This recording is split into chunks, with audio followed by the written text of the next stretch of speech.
घरको सबै जिम्मेवारी आफ्नो काँधमा आएपछि, पैसा माग्न हर दिन साहु घरमा धाएपछि, कामको खोजीमा शहरको हर गल्लीमा भौतारिए।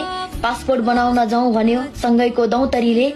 विदेशमा आउने मेरो कुनै रहर थिएन, देशमै बस्न पनि त परिस्थितिले दिएन। अहिले समुद्र पारीको बिरानो सहरमा छु, कमाएर धन परिवारलाई खुसी राख्ने रहरमा छु।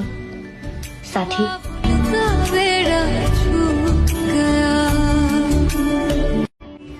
घरको सबै जिम्मेवारी आफ्नो काँधमा आएपछि, पैसा माग्न हर दिन साहु घरमा धाएपछि, कामको खोजीमा शहरको हर गल्लीमा भौतारिए।